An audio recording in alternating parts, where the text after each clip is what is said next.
Today on Seattle Refined, the doctor is in. When I started hosting the show 11 years ago, I did not have grays in my hair, and now I do. So we have been on the air for a while. Find out why season 11 may be a lucky number on the doctors.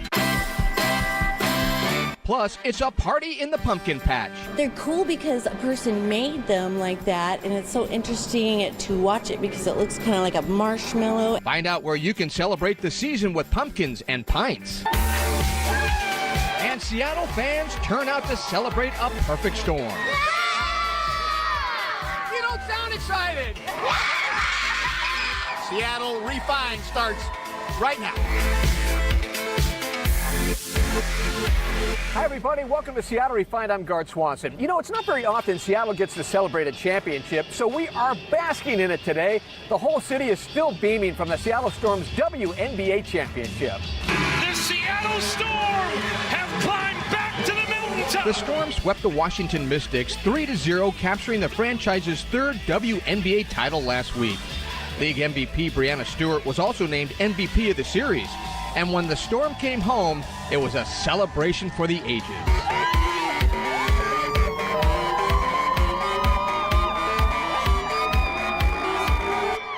At high noon, Storm fans started packing the parade route, from Mopop around the Space Needle and home to Key Arena. I'm so excited. I've been a Seattle Storm fan since I was very young, and seeing them win a championship with the new, they had a rebuild and everything. This is just a special moment for Seattle. We're amazing! We're excited! Yeah! Wait, you don't sound excited. No, we're not. Just kidding. We are! Yeah! All needing a glimpse of their 2018 WNBA champions. I think it's great. I mean, couldn't ask for a better day in Seattle. Come out and cheer for the Storm. Have you seen the trophy yet? Not yet. Can't wait. Here they come. Start cheering. All right. Woo! 3 trolleys showcasing the champs and their hardware. Hey, Dan, what a win, huh? What a team, what a day, what a city. Oh, you gotta love it, my man. Oh, I do. What a special celebration for Seattle and for this group. Sue, come here for a second. Sue, number 3 for you. Yeah, it's amazing. Super excited. City's going to show us some love right now, and I just want to share it with them. This is just incredible. I mean, just the support of this beautiful city. Yeah, in all honesty, couldn't have done it without them. Home court advantage is, it's a thing for a reason, and we needed it. How good does that trophy feel in your hands right now? It feels great, but it's heavy. What does it mean to have this team come back for number 4? Man, for this team, anything's possible, and the city deserves it, so we're so happy to kind of bring it back and kind of show it off. Has it worn off yet, this WNBA title? Not yet. Give that trophy a kiss for Seattle Refined. Sure. Got you. Woo! Somebody told me you did not watch the championship. Oh, come on. That is so not true. We had a party right at our house. We've been here every game. We've been here from the start. We've been here for the last 10 years. The fans have been A1 since day one, as we say, and they're with us in the good, with the bad, and without them, we won't be as successful as we are. I mean, they're everything to the city, and they're everything to us. You don't sound excited. Yeah, it's exciting, and it's for them. This is Seattle's championship. It's exciting. Now, the big question, can you bring all the ladies back and get number 4? We're going to do what we can. We're going to enjoy today, though. The love was flowing, and later the rain. But even Mother Nature couldn't dampen the spirit of this celebration. Hey, Sue, a lot of love with these raindrops and these fans. I mean, it would only be perfect if it was raining, right? Right. The perfect storm. Exactly. Coach, the perfect storm, right? Oh, the perfect storm. Couldn't say it better. Man, you did a great job this year. Thank you, I appreciate Bring back another one for us. Thank you. With the parade over, this party was just getting pumped up inside the Key.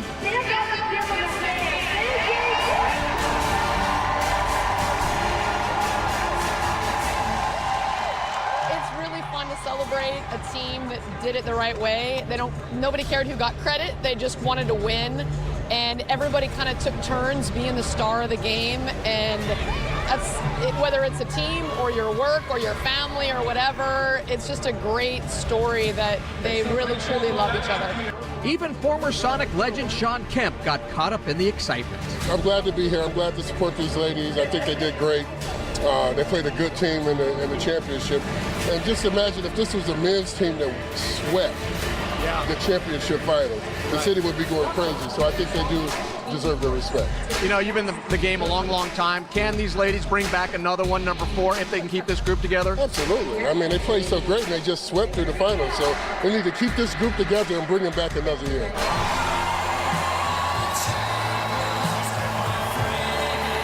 To relive any of the Storm's 2018 run to the championship, log on to SeattleRefined.com and search for Storm. It's always a big deal when the Seahawks are on Monday Night Football, and tonight the Hawks take on the Bears in the Windy City. The Hawks will be without the services of receiver Doug Baldwin, who got injured in the Hawks' home opening loss to the Broncos last week. The Bears are coming up a heartbreaking defeat at Green Bay, so there's a lot at stake. Odds makers have the Bears as a 3.5-point favorite. We're just 1 week away from one of the most hotly anticipated season premieres of the fall. The critically acclaimed The Good Doctor premieres 1 week from tonight right here on Como 4. I recently visited the Vancouver, BC set of the show and got some behind-the-scenes secrets from the cast, including Golden Globe nominee Freddie Highmore. Look for my exclusive report from the set of The Good Doctor next Monday on Refined. Speaking of good doctors, Travis Stork has helmed the Emmy Award-winning talk show The Doctors for 11 seasons now. And it just so happens the show is Refined's new neighbor, airing right before us weekdays at 2 here on Como. I got a chance to sit down with Dr. Stork to find out the secret of the show's amazing success. I can't believe The Doctor's on for season 11. You must be terribly excited. Well, let me put it this way. When I started hosting the show 11 years ago, I did not have grays in my hair, and now I do. So we have been on the air for a while, but it's been a great journey, and I'm really proud to be sitting here with you and embarking upon 11 years. And I think it's a testament to one thing. When we started this 11 years ago, people said, what are you going to talk about for an hour every day when it comes to your health? Well, it turns out there's a lot of stuff to talk about and a lot of things to learn. And speaking of learning, have you learned much on the show over 11 years? And what's the coolest thing you've learned? You know, my life has been transformed, and I hope that we've been able to transform our viewers, because yes, 11 years ago, if you think about how much has changed and how many things we've learned, you know, what's interesting for me, I've really become a doctor who looks at every piece of information, and I'm very careful with fads. It's why on the show we have so many segments like Buzz or Bust. Is this a hack or a whack? Is this legit? Ask our doctors. But probably the number one thing I've realized is that when you get back to basics, it's probably the most important thing you can do for your health. So in my own life, it comes down to I make sure food is my medicine, not my poison, eating real foods, making sure I get enough fiber, limiting the highly processed foods, and then just paying attention to your body. And when something doesn't feel right, you know, make sure you get that checked out. But I'll tell you right now, good health. I'm a doctor, but I've learned one thing. Good health happens in between your doctor's visits. You can't just ignore that period of time and show up at the doc and say, hey, doc, fix me. You know, there's always something super interesting on your show. What can viewers expect this season? You know, because of all of the misinformation out there on social media, internet, quite frankly, even TV, we're really focusing this season on some of the basics, even when we started the show. And that really does include a lot of questions from our viewers in segments we call Ask Our Doctors. But we have segments from What My Mom Forwards Me to, like I mentioned, Buzz or Bust or Hack or Whack. We do a lot of these takeaways where maybe there's something out there that you've been trying or thinking about trying, and we're going to give you the real deal on the doctors. It's one of the things we've prided ourselves in over the last decade, and that's being a gold standard resource for people watching. And look, things change. There are things that I was doing 10 years ago that I don't do anymore because science changes and we learn new things every day. And what I will tell people is I always try to give my honest take on things. And if I believe in something, I'll say so. And if I don't believe in something, I'll say that as well. And I would imagine that family members always call you up or hit you with an email. Maybe your mom saying, what do I do? I don't feel great. Do you ever get that? Oh, I get it quite a bit. And it's honestly an honor. The thing that worries me, and I can't let you go without saying this, it's when a friend or even my mom calls me up and says, "Hey, Travis, I heard about this thing." And so I've been trying it for the last week. And so often it's the wrong thing to be doing. But I'll tell you this, it has been an honor and a pleasure, because one of the things people don't realize is when you host a show called The Doctors, you spend so much of your time reading and learning, and you do become a reservoir of information. It doesn't mean I know everything, because I do not, but I actually love it when my family members and friends ask for my opinion. It's not the end-all be-all, but I certainly spend a lot of time reading. Well, my throat's bothering me right now. Do you got a quick tip for me? It's really starting to bother me. Warm salt water, gargle it. Nice relief. Give it a whirl, see what happens. All right, Dr. Stork, good luck on season 11. We're looking forward to it. Season 11 of The Doctors airs weekdays at 2 p.m. here on Como 4, followed by Refined. Seattle Refined is just getting started. September is going out with a bang when it comes to the concert calendar. We'll show you who's coming. Plus, from the typewriter to the gridiron. I'm like, "Coach, is this real?" And he's like, "Yeah, you can catch the ball, you can run fast, we want you on the team." How Seahawk coach Pete Carroll's right-hand man went from bylines to the sidelines. But first, a waterfront showcase that will really float your boat. Pro. Welcome back to the show. I'm Gerd Swanson. You know, the team on this show works so hard, they are always looking for something to float your boat. And that's exactly what happened over the weekend. Boats Afloat, the West Coast's largest floating boat show, hit the shores of South Lake Union. It featured more than 225 stunning boats and yachts. If you missed it, make sure to check out the full gallery on our website. It's not quite October yet, but it definitely feels like fall is around the corner. Leaves are all starting to change color. There's a chill in the night air, and I have a strange desire to stroll through a pumpkin patch. If you haven't embraced the harvest spirit yet, Refine's John Prentice and our sponsor, Shack Art Center, know an event that will get you in the mood. Pumpkins, pumpkins, pumpkins. Glass gourds of every shape and size on display and for sale at the Shack Art Center's annual Shacktoberfest. Shacktoberfest, which is our glass pumpkin festival. It's 10 days of a very unique gallery pumpkin patch in downtown Everett. We have over 700 glass pumpkins for sale, as well as a lot of harvest-themed art and gifts. Marin from the Shack Art Center says the first Shacktoberfest was 8 years ago, and it's gotten bigger and better every year. Much of the art here is created by local artists, and we make a lot of the glass pumpkins in-house in our hot shop. Jesse and Paul from Jesse Kelly Glass and Design are making the pumpkins today. Each gourd starts as a glowing glob of molten glass. So what I have here is a bubble, and it has a color, a gold color on it. And now I'm going to stuff it into this mold to create the ribs in the pumpkin. And then now I'll need to inflate it. And now I'm going to shape it into the pumpkin that I desire. Right now we're about 1900, 1800 degrees, so it's toasty. I've been blowing glass for 24 years. It's pretty fun. I'm attaching this golden stem to the top of the pumpkin, and then from here I'm able to kind of give it a shape and have a little life and movement on it. And presto! They're cool because a person made them like that, and it's so interesting to watch it because it looks kind of like a marshmallow, and that a person made it. Danielle Blackburn says she loves the look of these glass pumpkins and hopes to learn how to make them herself one day. Each pumpkin is beautiful in its own way. No two are the same. Truly handmade. So you guys are having a pumpkin party, right? Oh yes, we're having Pints and Pumpkins on September 20th. It's going to be really fun. It's just 21 and over. We'll have Scuttlebutt and Lazy Boy Brews. We'll have food from Alexa's Cafe and Catering in Bothell. We'll have music from Cascade. We have the opportunity to make your own pumpkin in the hot shop with Jesse that night. If you're our raffle winner, it's going to be a lot of fun. John Prentice, Seattle Refined. The Shacktoberfest Glass Pumpkin Patch and Harvest Art event runs through September 23rd at the Shack Art Center in Everett. For more information, check out our website. And if glass pumpkins aren't your thing, we found something else cool and shiny. Refine was there for the grand reopening of the Benbridge Heritage location in South Center Mall. Aaron Mayofsky and myself hosted the event.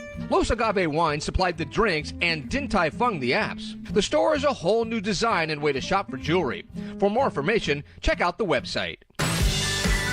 Coming up on Refined, how Seahawks assistant Ben Malcolmson went from a walk-on to walking the NFL sidelines. Plus, if you love rock and roll, you'll need to see this week's concert calendar.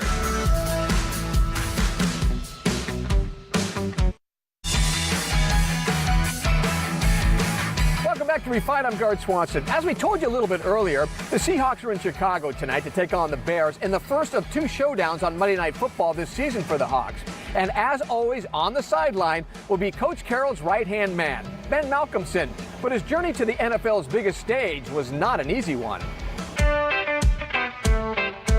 These days, you'll find Ben Malcolmson on the football field by Pete Carroll's side. But the unlikely story of how he got here seems more like a plot from a movie than real life. Let's just say it did not look like football was in Ben's future when he was a kid. Well, I was vastly undersized. I was a late bloomer, the epitome of a late bloomer, and played football when I was in 5th grade, and I hated it because I was so undersized and just not into the physical contact at all. And I quit football then and thought I was never going to play again. Malcolmson set his sights on becoming a sports writer. I went to school at USC, the University of Southern California down in Los Angeles, and started a journalism major and started writing for the school newspaper there, and ended up writing, covering the football team there at USC right when they were in their prime, #1 team in the country there. Then he got a great idea for an article. After covering the football team for all those years, I wanted to do a story on the walk-ons on the team, kind of the guys, the end of the bench guys. I just wanted to go through the tryout just to get a first-person perspective, bring people on the inside of what it's like. And he ran it by the USC Trojans coach at the time, Pete Carroll, who gave him the okay. I was not a football player. I hadn't played football in 10 years. I was 160 pounds. I was a journalism student. I was trying out for the #1 football team in the country. I mean, everything was stacked against me. Malcolmson managed to survive the grueling tryout, and then a major twist. I get a phone call 2 days later saying I made the team. I went into the football office just kind of in shock and disbelief. I had to get to the answer. I had to get to the bottom of it. Either my friends pulling a prank on me, or it was Coach Carroll, who's renowned for pulling pranks. He had to be pulling a prank on me, just kind of in shock and disbelief. I'm like, Coach, is this real? And he's like, yeah, you can catch the ball, you can run fast, we want you on the team. Then the real work began. I'm out there on my first practice, I just get popped right in the chin, my chin strap breaks, and I'm laying there on the ground, my face in the dirt. And I realized that I survived, you know, I'm alive. And it was kind of a moment of triumph. It's like, okay, I can do this. After graduation, he went to work for Pete Carroll, and then another twist. He took the job up in Seattle up here in 2010 and asked me to come up with him. And since then, my job has kind of evolved into kind of being his right hand and his special assistant, kind of behind the scenes and helping him with everything on and off the field. Does he let you call plays during the game? No, definitely not. I wouldn't want that pressure. Now Ben has written a book about his unlikely road from Pee Wee dropout to the NFL sidelines called Walk On. It's a story of hope and purpose, that we all have an incredible purpose in our lives, and that we need to keep searching that out and seeking that and try to figure out what our purpose is. And Coach Carroll is a fan. A really good story about somebody sticking in there, hanging in there tough and overcoming odds and all of that, and believing in himself and the power of that. And he's been right in the middle of everything, you know, and he's been a tremendous asset to me. To see him have a chance to tell his story and all, I'm really, really fired up for him. Besides writing Walk On, Malcolmson just walked down the aisle with his new bride, Brittany. I feel like I fell in love with him all over again, you know, to read about him in such a detailed way. And the sweetest part is that it's totally who he is behind the scenes, too. And I think he's even better behind the scenes, honestly. Ben wants his unexpected journey to inspire others. It's also really exciting to know that there's stories being written in all of our lives. If you want a copy of Ben's book, no problem. Walk On is available right now everywhere books are sold. We'll be right back.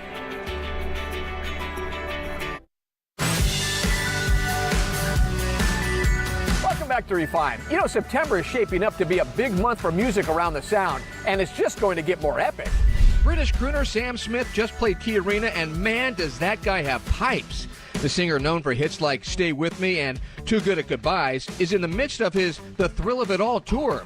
If you missed it, you can see the full gallery on our website. While you're there, check out the photos from the Florence and the Machine St. Vincent show at Key Arena. Florence and company are in the middle of a massive tour of North America and Europe. They play again Saturday in Vegas.